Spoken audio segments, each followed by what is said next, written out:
Il nous faut ce soir donc donner un avis sur ce futur schéma directeur d'aménagement et de gestion des eaux. Nous ne reviendrons pas sur les observations déjà exprimées au nom du groupe écologiste de Rennes Métropole sur ce thème lors du Conseil métropolitain du 17 juin dernier, mais nous voulons néanmoins rappeler le manque d'ambition criant de ce nouveau schéma directeur d'aménagement et de gestion de l'eau qui est élaboré à l'échelle de l'ensemble du bassin de la Loire et de la Bretagne. Le précédent SDAGE n'avait déjà pas permis d'atteindre les objectifs de retour au bon état écologique des masses d'eau. Ce nouveau SDAGE ne fait que reporter les objectifs prévus à l'origine en 2015 à un horizon 2035. Notons que les financements de l'Agence de l'eau sont supportés en majorité par les ménages qui ne sont pourtant pas les principales sources de pollution des masses d'eau.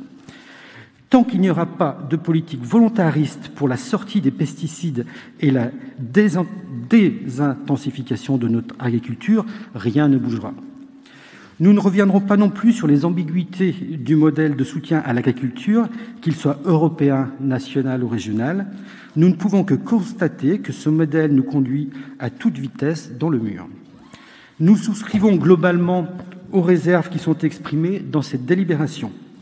Dans son avis, notre collectivité rappelle ses engagements pour parvenir à un territoire zéro pesticide en 2025.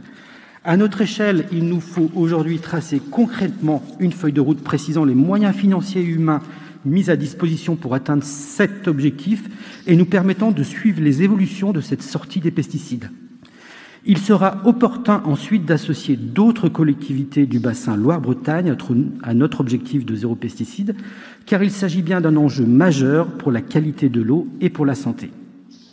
Sur la question de la gestion quantitative de la ressource en eau, nous ne pouvons qu'adhérer à l'ajout de la disposition de la tarification progressive de l'eau potable. Il nous faut sensibiliser encore et toujours aux économies d'eau, mais il nous faut également être cohérents pour que là où l'incitation ne suffit pas, c'est bien le principe de l'utilisateur-payeur qui doit s'appliquer. Notre collectivité a mis en œuvre cette tarification solidaire et écologique de l'eau et nous en voyons ici les conséquences positives. Nous ne pouvons donc qu'inciter à la généralisation de ce dispositif. En matière d'urbanisme, l'avis de la ville de Rennes préconise la création d'un secteur zone humide qui pourrait être intégré aux documents d'urbanisme des collectivités locales. L'objectif est louable et peut-être de notre point de vue une vraie avancée pour la protection des milieux humides en milieu urbain, bien sûr, mais peut-être avant tout en secteur rural. Cela peut donc être une très bonne chose à condition que le contenu de ce secteur zone humide soit plus protecteur que les actuels secteurs agricoles et naturels. Attention à ne pas profiter de cette création pour produire un outil qui serait finalement moins disant par rapport à l'existant. Pour conclure cette intervention, je voudrais reprendre à notre compte la conclusion d'une association, Eaux et Rivières de Bretagne, dont nous saluons le travail depuis 50 ans, à son avis sur ce SDAGE, qui précise, tout en donnant un avis favorable sous réserve, de nombreuses remarques que le SDAGE 2022-2027 a été élaboré par un comité de bassin dont la composition est toujours marquée par la surreprésentation des acteurs économiques, et qu'il en résulte un document insatisfaisant, mais reste néanmoins un document structurant pour le territoire.